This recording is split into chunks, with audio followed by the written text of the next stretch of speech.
दोस्तों आज हम क्लास 12 फिजिक्स में चैप्टर नंबर 8 से रिलेटेड टॉपिक है चुंबकीय सेतीले वक्र या बीएच वक्र। ये क्या होता है इसके बारे में समझने के लिए हमारे पास ये एक लोह चुंबकीय पदार्थ है। कौन सा पदार्थ है ये? लोह चुंबकीय पदार्थ, ठीक है। और इसी के साथ में हमारे पास चालक तार से बनी हुई यह एक परिनालिका है, परिनालिका। अब दोस्तों इसमें क्या करेंगे, इस लोह चुंबकीय पदार्थ जो है यह अभी पूर्ण रूप से विचुंबकित है, मानी इसमें कोई चुंबकीय गुण नहीं है। अब इस लोह चुंबकीय पदार्थ को इसके एंटर करेंगे, इसके ये लोह चुंबकीय पदार्थ को इसके अंदर रख देंगे और इसके अंदर रखने के बाद हम इसमें क्या प्रवाहित करेंगे? धारा प्रवाहित करेंगे। जैसे ही हम धारा प्रवाहित करेंगे तो यहाँ पर एक क्षेत्र उत्पन्न होगा, चुंबकन क्षेत्र। चुंबकन क्षेत्र उत्पन्न होगा और उस चुंबकन क्षेत्र से ये लोह चुंबकीय पदार्थ चुंबकित होगा, यानी इसमें चुंबकीय गुण आएंगे और चुंबकीय गुण आने का मतलब है ये चुंबकीय क्षेत्र उत्पन्न करेगा बी। जैसे जैसे हम धारा को बढ़ाएंगे वैसे वैसे चुंबकन क्षेत्र H का मान बढ़ेगा और H में परिवर्तन से चुंबकीय क्षेत्र B में भी परिवर्तन होगा और B में जो परिवर्तन होगा उस B परिवर्तन का ग्राफ चुंबकन क्षेत्र H के साथ बनाया जाएगा और B का ग्राफ H के साथ जो बनाएंगे उसी ग्राफ को क्या कहा जाता है? सेतीले वक्र कहा जाता है या बीएच वक्र कहा जाता है। अब किस प्रकार बनेगा वो देखते हैं। देखिए इधर ये y अक्ष है, ये x अक्ष है। x अक्ष पर हमने h का मान और y अक्ष पर हमने b का मान रखा। अभी पदार्थ जो है वो पूर्ण तरीके से विचुंबकित है, मानी वहां पर न तो H है न B है, अर्थात दोनों के मान 0 है। इस बिंदु को मैंने O से नाम दे दिया है। अब हम धारा का मान बढ़ाना स्टार्ट करेंगे। धारा का मान बढ़ाएंगे तो H का मान भी बढ़ेगा और B का मान भी बढ़ेगा। जैसे जैसे हम H का मान बढ़ाएंगे वैसे वैसे B का मान बढ़ेगा और ये इस प्रकार के वक्र के रूप में प्राप्त होगा। इसको नाम दे दिया मैंने B। ये B बिंदु जो है इसके बाद में यदि H को हम बढ़ाते हैं तो B का मान यहाँ पर नहीं बढ़ता है। B का मान यहाँ नहीं बढ़ता है। इस अवस्था को कहा जाता है संतृप्ति अवस्था। मानी अब आप यहाँ H का मान कितना भी बढ़ाओ तो यहाँ पर B का मान नहीं बढ़ेगा। ये B की अंतिम अवस्था है जहां पर ये बढ़ना बंद हो जाता है। इसको कहते हैं संतृप्ति अवस्था, ठीक है। अब हम यहाँ पर H का मान न बढ़ाकर वापिस H का मान कम करेंगे। H का मान कम कैसे होगा? धारा का मान कम करेंगे। धारा का मान वापिस कहाँ पर ले आएंगे? 0 पर। वापिस 0 पे ले आएंगे तो B का मान भी कम होगा, लेकिन वो ऐसे इस वक्र के रूप में कम होगा, BC वक्र के रूप में। इसका मतलब H का मान जब हमने 0 कर दिया है तो B का मान क्या नहीं हुआ है? 0 नहीं हुआ है।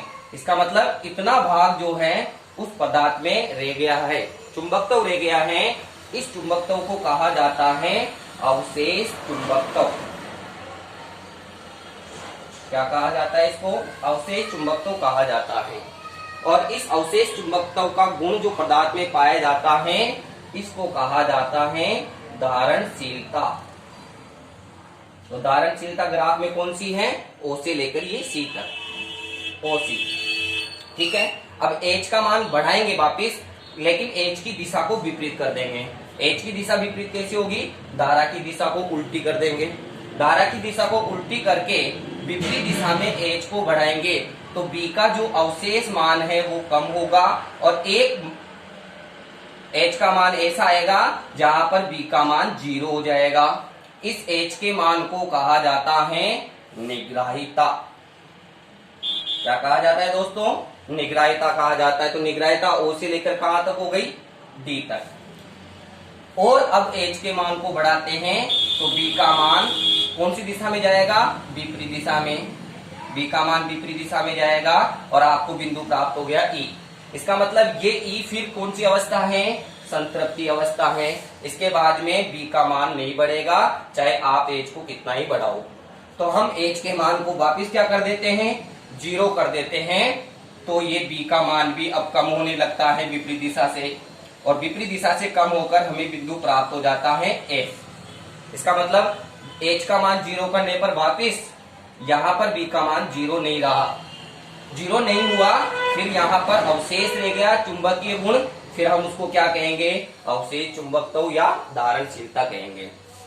अब एच को वापिस धनात्मक दिशा में फिर बढ़ाएंगे तो बी का जो ऋणात्मक मान है वो वापिस क्या होगा, 0 होगा। जिस एच के मान पर ये 0 होगा उस एच को मान को क्या कहेंगे, निग्राह्यता कहेंगे। फिर एच के मान को वापिस और आगे बढ़ाएंगे तो ये वापिस प्राप्त हो जाएगा बी बिंदु।